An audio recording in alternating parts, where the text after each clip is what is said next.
Hey everybody. Okay, I think we're all ready to go here.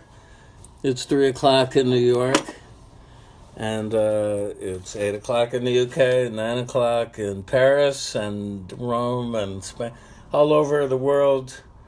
Anybody who's watching, thank you for tuning in.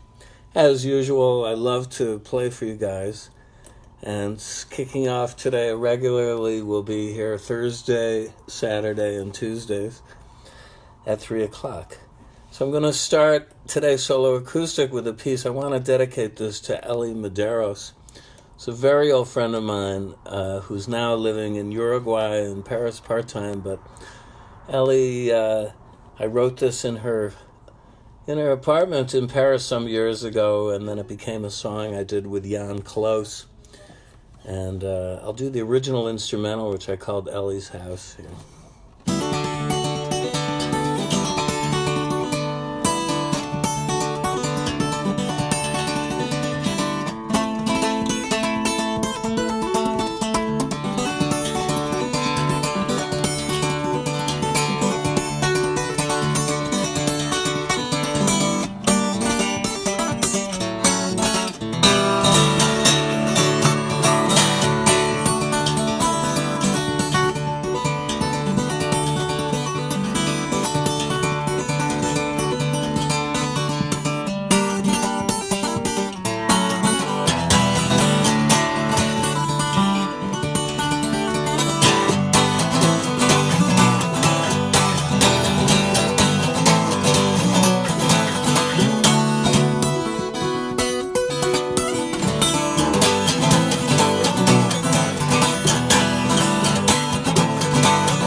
That's called Jump for Joy. Was Ellie's House.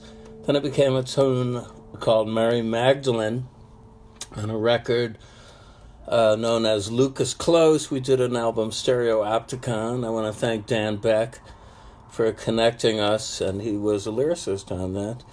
And it was about first responders during the Hurricane Sandy, which devastated the New York region. And we're really proud of our first responders here. All the brave men and women who are out on the front lines dealing with this crisis. But anyway,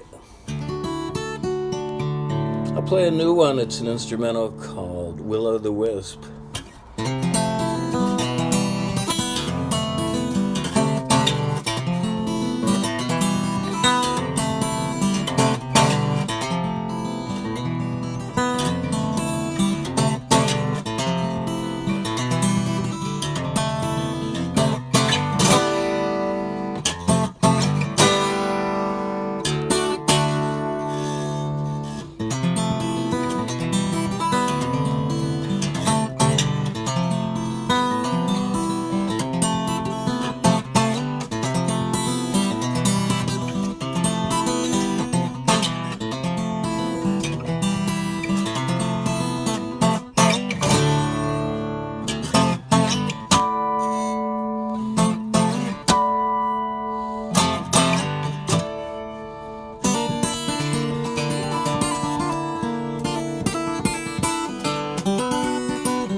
Yeah, that's a piece that became a song called Story Without Words, which is hitherto officially unreleased. It was something I wrote with Jeff Buckley and performed a couple of times in New York. And it's on this album, the complete Jeff Buckley and Gary Lucas songbook, which is out on the Ezra Disco label. Here we go. Everything is upside down, isn't it? It's on the Ezra Disco label out of Italy, featuring Davide Composti, the Nero, on vocals, a really great singer, along with production and multi-instruments by Francesco Arpino, plus plenty of other great musicians on it. So check that one out. It's 12 songs. It was pretty much the whole kit and caboodle of my creative work with Jeff in the year 91 through 92. And while you're at it, because I know we have a lot of Beefheart fans out here, check out this album on Knitting Factory label, The World of Captain Beefheart, featuring the great Nona Hendryx, legendary singer from La Belle, and many other projects, and she's got her own solo thing going on. We tackled quite a few songs from the Don Van Vliet songbook that spans all of his releases, concentrating on kind of the funkier, more R&B-ish numbers, but there's also plenty of weirdness on the record, and I think it's much worth your while. Here's an announcement. I got a sample copy of this new double CD Best Of album retrospective, The Essential Gary Lucas, which was due to come out May 1st, but we've postponed the release now until actually 9/11, September 11th, 2020, to give it some more chance to breathe, and hopefully things will be somewhat back to normal in the world, or a semblance of normality. I don't know if we're ever going to be able to go back to the way it was, but we can all hope, and I hope to have some shows to support this in the world, because as you know, as an independent musician, or any musician anywhere, live shows are off the table at the moment, which is why I will refer you at this point to my PayPal, which the address is gary@garylucas.com, and it would be much appreciated. I've spent a day and a half trying to get on the New York State Department of Labor website to file for unemployment, because this new bill that was just passed qualifies me, a long-time freelancer, for 22 years. No, actually, now it's about 30 years since I left my day job. It qualifies me to get unemployment benefits for, 4 months or something. But they're having a tremendous breakdown, and it's really, you can't really access the site very easily unless maybe it's at 7 a.m. or something. I'll try again tomorrow at that time. And so therefore, any love that you could share back would be much appreciated. I love playing for you guys. And I'm going to keep going now. Let's see. Oh, yeah. Just to finish off on Jeff Buckley. Well, no, save this for tomorrow. Save this for Saturday. Now I'm going to do a piece. This is, if somebody asked me what my favorite gig ever in the world has been, I would say playing for folks right here over my iPhone. But second to that would be performing at the United Nations on Holocaust Remembrance Day 2 years ago. At the end of January, I was given a platform in the General Assembly to play solo. And I did an arrangement of a beautiful classical piece by the great Czech composer Leos Janáček. And it comes from a suite of piano pieces that he wrote in 2 phases. There are 2 books of this. And this is from the second book from about 1909, and it's the Allegro number 15. And he was not Jewish, actually, Janáček, but I figured, it had a soulful quality that reached out to me, and it was very successful insofar And you can see a clip of this if you'd like on YouTube and also my Vimeo channel. It was filled with diplomats who were there for this day of remembrance of the Holocaust, and I was introduced and launched into the piece, and halfway through I took a repeat, and all the heads, they were kind of buried in their papers, they all sort of rose up, because I think it just occurred to everybody, gee, this sounds familiar. And of course it sounded familiar because I just played this in the first half. All right, so here's the whole piece that I played, and it's here it goes.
Here comes the repeat.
Yeah, okay, there you have it now. I'm going to switch to steel guitar mode. Excuse me. Here I am. coming back here with my National Steel resonator guitar, all the way from Shanghai, China, courtesy of the Shanghai Resonator Rematch Company. And I happened to be at the NAMM show because my nephew, when I was visiting my mother out in LA, so we have to go to this show.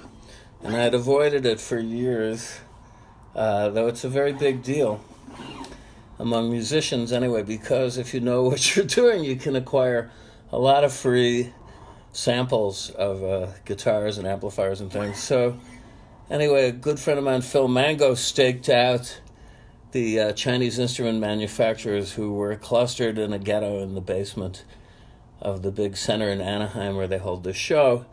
And one guy had these beautiful resonator guitars at a fraction of the price for, I don't want to name any names, but let's say it was a very user-friendly price, especially as I got it for nothing by playing Chinese music on this guitar for them.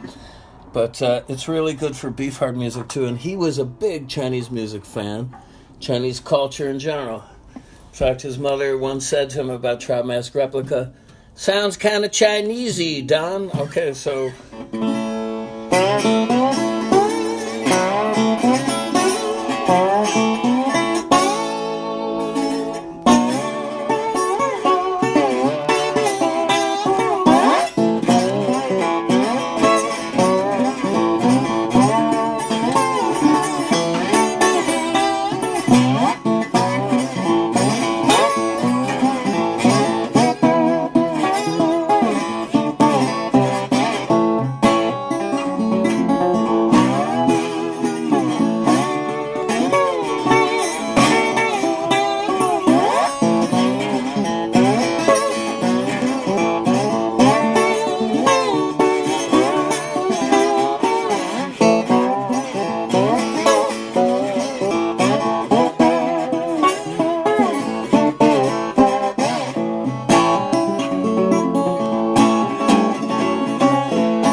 to be continued. I love this guitar. But there's a little more music I want to get in for you. So just hold on for a second. Okay, my friend Bob Rubin, who you may know on Facebook as Robert Melvin Rubin, has a new book that's just come out. It's a great write-up today, interview with him and the artist Richard Prince. And Richard and Bob are big Western fans, as am I. So this book collects a lot of artwork and ephemera related to the Western. And I wonder if Liberty Valance is in there, one of my favorite films and musical themes. This is Burt Bacharach's music. You probably know this.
Okay, well, that's it for today. And thanks, everybody, for tuning in. As always, I'd love to see you. I'd love to play for you here. Be safe, be well, and see you this Saturday at 3 o'clock. All right? Big kiss, big love.